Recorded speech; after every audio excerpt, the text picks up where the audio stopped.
நண்பர்களே, வடகொரியா உலகிலேயே மிகவும் விசித்திரமான நாடுகளில் ஒன்று. அங்குள்ள மக்களில் பலருக்கு ஒரு நாளுக்கு 3 வேளை வயிறு நிறைய சாப்பிடும் நிலை இல்லை. ஆனால் அதே நாட்டை ஆளும் கிம் ஜாங் உன் மட்டும் அபாரமான சொகுசுகளில் வாழ்கிறான். நாடு முழுவதும் பசியால் தவித்துக் கொண்டிருக்கும் போது அவன் வாழ்க்கை சொகுசின் உச்சம். இது வெறும் ஒரு தனி மனிதனின் உணவு பழக்கம் அல்ல, ஒரு சர்வாதிகார ஆட்சியில் உள்ள கொடூர வேறுபாட்டுக்கு தெளிவான உதாரணம். இன்று நாம் தெரிந்து கொள்ளப் போவது கிம் ஜாங் உன் சாப்பிடும் உணவுகள் பற்றி. இது சாதாரண பட்டியல் அல்ல, ஒரு நாடு எப்படி அழிகிறது என்பதை காட்டும் ஆதாரம். கிம் சிறுவயதிலிருந்தே இந்த சொகுசுகளுக்கு பழகிவிட்டான். 1990களில் சுவிட்சர்லாந்தில் போலி பெயரில் படித்துக்கொண்டு, பாஸ்கெட்பால் விளையாடிக்கொண்டு, ஜங்க் ஃபுட் சாப்பிட்டு கொண்டு வாழ்ந்தான். அங்கேயே அவனுக்கு எமெண்டல் சீஸ் மீது காதல் பிறந்தது. அந்த பழக்கம் இப்போதும் தொடர்கிறது. விளைவு 140 கிலோ எடை, கவுட் போன்ற நோய்கள். இருந்தாலும் அவன் நிறுத்தவில்லை. கிம் ஜாங் உன் உணவு மேசைக்கு தேவையான பொருட்கள் உலகின் 4 மூலைகளிலிருந்தும் வருகின்றன. வடகொரியா மீது சர்வதேச தடைகள் இருந்தாலும் சட்டவிரோத போக்குவரத்து வழிகள் மூலம் சீனா மற்ற நாடுகளிலிருந்து விலை உயர்ந்த பொருட்கள் இறக்குமதி ஆகிக் கொண்டே இருக்கின்றன. 2016இல் பிரேசிலில் இருந்து சுமார் $9 லட்சம் மதிப்புள்ள காபி இறக்குமதி செய்தார்கள். அது வெறும் அவன் தினசரி காபிக்காக. மக்கள் பசியால் இறந்து கொண்டிருக்கும் போது அவன் உலகிலேயே மிக விலை உயர்ந்த காபி குடிக்கிறான். கிம் ஜாங் உன் வடகொரியா தலைவர் தன் தினசரி வாழ்க்கையில் மிகவும் சொகுசான மற்றும் விலை உயர்ந்த உணவு பழக்கங்களுக்கு பிரபலம். இது வெறும் தனிப்பட்ட விருப்பம் அல்ல, அவன் அதிகாரம், வலிமை மற்றும் நாட்டு மக்களுடன் உள்ள பெரும் வேறுபாட்டை தெளிவாக காட்டுகிறது. அவன் உணவு உதாரணங்களை எடுத்துக்கொண்டால், காலை உணவிலிருந்து மதிய உணவு வரை ஒவ்வொரு விஷயத்திலும் இந்த அசமத்துவம் தெளிவாக தெரிகிறது. அவன் முன்னாள் தனிப்பட்ட செஃப் கேன்ஜி ஃபுஜிமோடோ, ஜப்பானிலிருந்து வந்த சூஷி மாஸ்டர், வடகொரியாவில் 1989 முதல் 2001 வரை வேலை செய்தவர். கொடுத்த விவரங்களின் அடிப்படையில் இந்த பழக்கங்கள் சிறு வயதிலிருந்து வளர்த்து கொண்டவை மற்றும் இப்போதும் தொடர்கின்றன. இப்போது இதை இன்னும் தெளிவாக தெரிந்து கொள்ள முயற்சிப்போம். கிம் ஜாங் உன் காலை உணவு மிக சாதாரணமாக தோன்றும். முட்டைகள், பால், புதிய ஜூஸ் மற்றும் கடைசியாக ஒரு விலை உயர்ந்த சாக்லேட். ஆனால் இதில் உள்ள உண்மையான ரகசியம் என்னவென்றால், இந்த உணவுப் பொருட்கள் எதுவும் வட கொரியாவில் தயாரிக்கப்பட்டவை அல்ல. அவை சுவிட்சர்லாந்து, பிரான்ஸ், டென்மார்க் போன்ற ஐரோப்பிய நாடுகளிலிருந்து சிறப்பாக இறக்குமதி செய்யப்பட்டவை. உதாரணமாக, சாக்லேட்டுகள் சுவிஸ் பிராண்டுகள் அல்லது பிரெஞ்சு கார்மெட் வகைகள். இவை உலகிலேயே மிக விலை உயர்ந்தவை. கேன்ஜி ஃபுஜிமோடோ தன் நேர்காணல்களில் சொன்னது போல், கிம் ஜாங் உன் சிறு வயதிலிருந்தே ஜங்க் ஃபுட்க்கு பழகிவிட்டான். மெக்டொனால்ட்ஸ் பர்கர்கள், பீட்சா போன்றவை. மற்றும் இப்போதும் அவை அவன் தினசரி வாழ்க்கையின் பகுதியே. இங்கேயே முக்கியமான விஷயம், இந்த காலை உணவுக்காக வட கொரியா அரசு ஆண்டுக்கு லட்சக்கணக்கான டாலர்கள் செலவு செய்கிறது. இறக்குமதி செலவுகள், போக்குவரத்து மற்றும் சிறப்பு சேமிப்பு வசதிகள் எல்லாம் சேர்த்து இது ஒரு பெரும் செலவு. ஆனால் அதே நேரத்தில் வடகொரியா மக்கள் கடுமையான உணவு பற்றாக்குறையால் துன்புறுகின்றனர். ஐக்கிய நாடுகள் அறிக்கைகளின்படி நாட்டில் 40% மக்கள் உணவு பாதுகாப்பு இல்லாமல் உள்ளனர் மற்றும் பலர் சாதாரண அரிசி அல்லது காய்கறிகளுக்கு கூட திண்டாடுகின்றனர். இந்த வேறுபாடு ஒரு தலைவரின் சொகுசு மற்றும் மக்களின் வறுமைக்கு இடையிலான பெரும் இடைவெளியை தெளிவாக காட்டுகிறது. இது வெறும் உணவு பற்றியது அல்ல, இது அசமத்துவம், அதிகார துஷ்பிரயோகம் மற்றும் சமூக அநீதியை பிரதிபலிக்கிறது. மதிய உணவுக்கு வந்தால் இந்த வேறுபாடு இன்னும் கடுமையாக தெரிகிறது. கிம் ஜாங் உன்னுக்கு மிகவும் பிடித்த உணவு ஷார்க் ஃபின்ஸ் சூப். இது உலகிலேயே மிக விலை உயர்ந்த மற்றும் சர்ச்சைக்குரிய டெலிகசிகளில் ஒன்று. ஒரு பவுல் சூப்பின் விலை சாதாரணமாக $100 சுமார் $8000 தொடங்குகிறது மற்றும் மிக உயர்தர வகைகள் $1000 வரை சுமார் $80,000 இருக்கும். ஆனால் செலவை விட முக்கியமானது அதன் தயாரிப்பு முறை. ஷார்க் ஃபின் சூப்புக்கு ஷார்க் ஃபின்னிங் என்ற முறையை பயன்படுத்துகின்றனர். கடலில் ஷார்க்குகளை பிடித்து அவற்றின் இறக்கைகளை ஃபின்கள் மட்டும் வெட்டி எடுத்துக்கொண்டு மீதி உடலை உயிருடன் கடலில் விட்டு விடுகின்றனர். இறக்கைகள் இல்லாமல் ஷார்க் நீந்த முடியாது, சுவாசிக்க முடியாது மற்றும் கடைசியில் இறந்துவிடும். இது ஒரு கொடூரமான மற்றும் மனிதாபிமானமற்ற செயல். இது கடல் உயிரின பன்முகத்தன்மையை கடுமையாக பாதிக்கிறது. சுற்றுச்சூழல் கோணத்தில் பார்த்தால் ஷார்க் ஃபின்னிங் கடல் உணவு சங்கிலியை ஃபுட் சைன் முழுமையாக அழிக்கிறது. ஷார்க்குகள் கடலில் உச்ச வேட்டைக்காரர்கள். அவை மற்ற உயிரினங்களின் எண்ணிக்கையை கட்டுப்படுத்துகின்றன.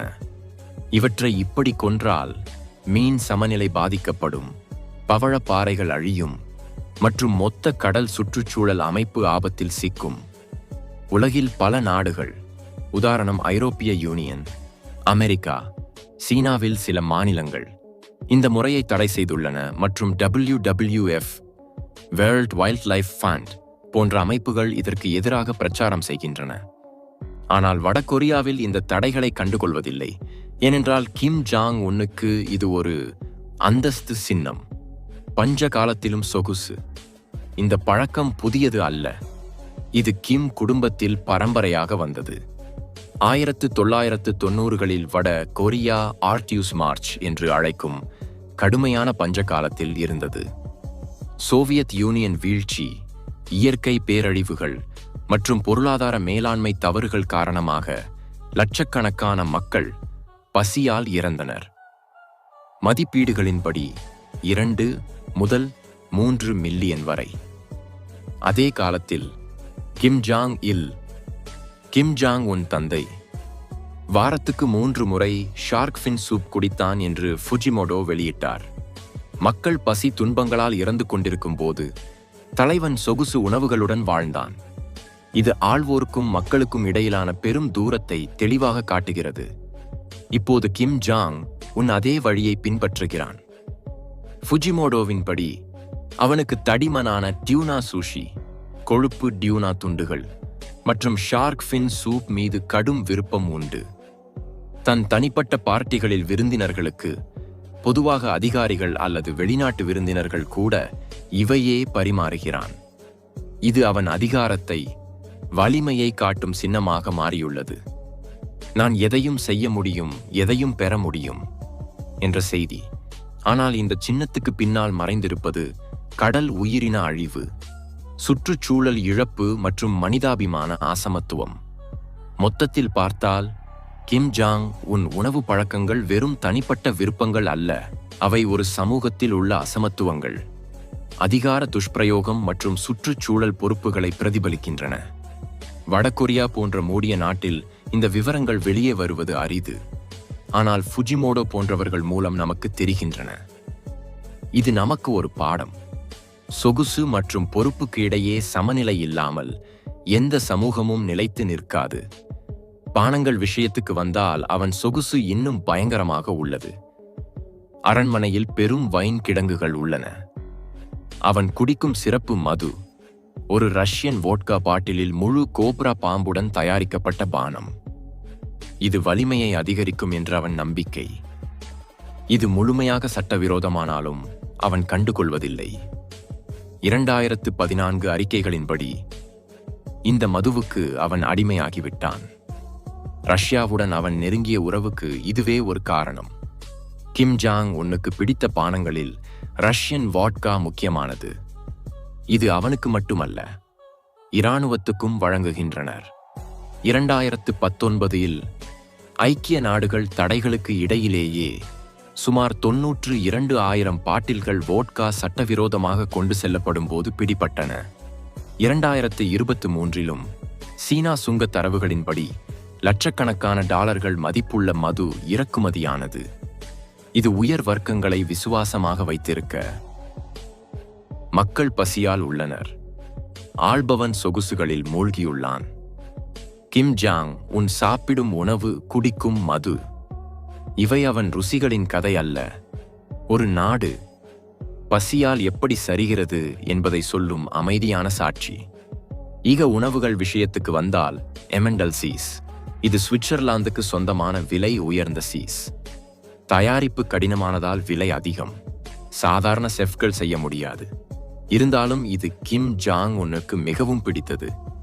எடை அதிகரிக்கும் என தெரிந்தும் அதிகம் சாப்பிடுகிறான்.